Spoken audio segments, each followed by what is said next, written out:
The room is already sealed when the door clicks shut. Lowe's Angels, 1934. Late afternoon light presses through half-drawn blinds, slicing the long oak table into pale bars and shadow. The air smells faintly of paper, ink, and cigarettes gone cold. No one is speaking. Several men sit with notebooks open, pencils resting but unused, as if waiting for permission to breathe. This was supposed to be a notes meeting. Routine, procedural, clean.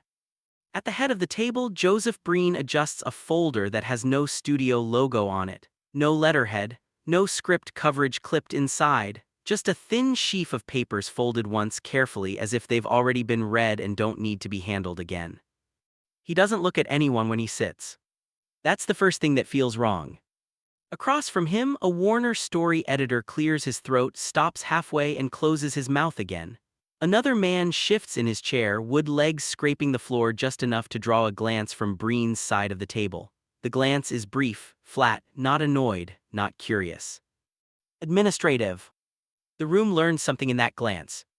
Breen places both hands on the table. He doesn't interlace his fingers, he doesn't tap, he doesn't fidget. He waits until the small movements stop on their own. Silence stretches, not awkward, controlled. Then he speaks. Not loudly, not softly. Precisely. I won't be going through the usual revisions today. No explanation follows, no apology, no hint of what's coming next. A few of the men exchange looks. Notes meetings always follow a pattern: suggested cuts, a line of dialogue flagged, a costume adjustment, a fade-out moved 10 seconds earlier. There's a rhythm to it. Everyone in the room knows how this is supposed to go. Breen breaks that rhythm by reaching into the folder and removing a single telegram. One page. Thin paper. He does not hand it around. He does not say where it came from. He reads one line. Not the header, not the signature, just the sentence that matters. The label the picture will carry if released as written. A label that doesn't ban the film. Doesn't confiscate it. Doesn't involve courts, police, or statutes. It simply tells millions of Americans how to feel about it before they ever buy a ticket. When Breen finishes reading, he folds the paper again. No one speaks. Not immediately. The silence after the sentence is heavier than the sentence itself. A man on the far side of the table looks down at his notes as if they might explain what just happened. Another man stares straight ahead, eyes unfocused, already calculating something he doesn't want to calculate. Someone swallows loudly. Breen doesn't watch their faces. He's already sliding the telegram back into the folder. This is informational, he says, nothing more. That word lands badly. Informational. As if the decision hasn't already been made somewhere else. As if this room was never meant to decide anything. A Paramount representative finally speaks. His voice is careful, neutral, so there's no discussion. Breen looks up now. Just once. There's nothing to discuss, he says. The classification will be issued. He doesn't say by whom. He doesn't need to.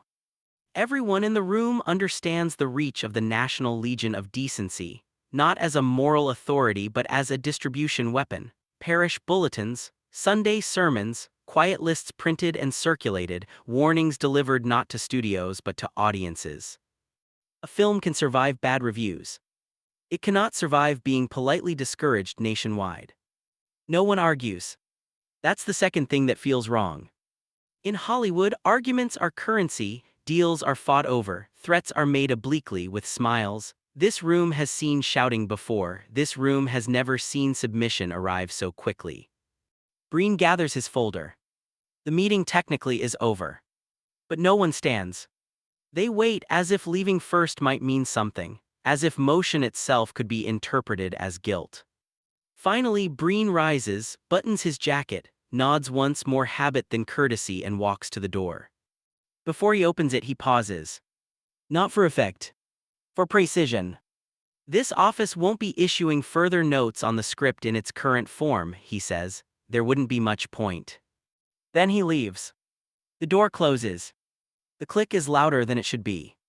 For a moment, no one moves. The absence he leaves behind is palpable, like a vacuum where authority used to sit. Someone reaches for a cigarette, realizes it's unlit, puts it back down. A younger writer whispers almost to himself, "That's it." No one answers him, because everyone understands what it means now. There will be no formal rejection, no letter saying the picture is dead, no official ban to rally against, just a quiet designation that follows the film everywhere it goes, a reputational shadow that exhibitors don't argue with, a warning that doesn't sound like a threat until it's too late. One of the men finally closes his notebook. The sound echoes. They begin to understand something else too. This wasn't about a scene, or a line, or a costume. This was about demonstrating a new kind of power, one that doesn't shout, one that doesn't negotiate, one that doesn't need to explain itself. A power that enters a room, reads a sentence, and leaves everyone else to finish the damage. And as they sit there, replaying the tone of Breen's voice, the lack of emotion, the careful use of the word informational, a darker realization starts to surface. If this could be done without raising his voice, what else could be done the same way? No one leaves together. That becomes the unspoken rule in the hallway outside the conference room. Men drift out one by one, spacing themselves as if proximity itself could be dangerous. A studio lawyer pauses to light a cigarette, hands unsteady. A story editor pretends to reread a memo he's already memorized. No one mentions the telegram out loud. They don't have to. By the next morning, the consequences are already in motion. Phones ring across studio lots, but not in ways that can be documented. Not directives, not demands, questions, quiet ones. Exhibitors asking how confident they should feel about booking the picture. Advertising departments wondering whether it's wise to print posters yet. A regional theater chain in Ohio cancels a tentative commitment without explanation. Nothing official has happened. Everything has changed.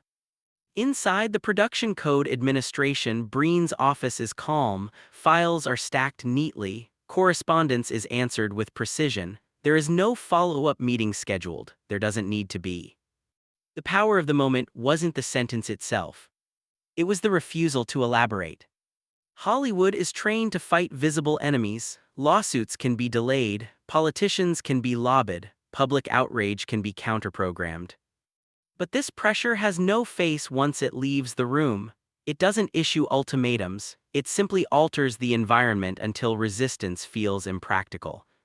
Producers meet privately not to protest, to calculate.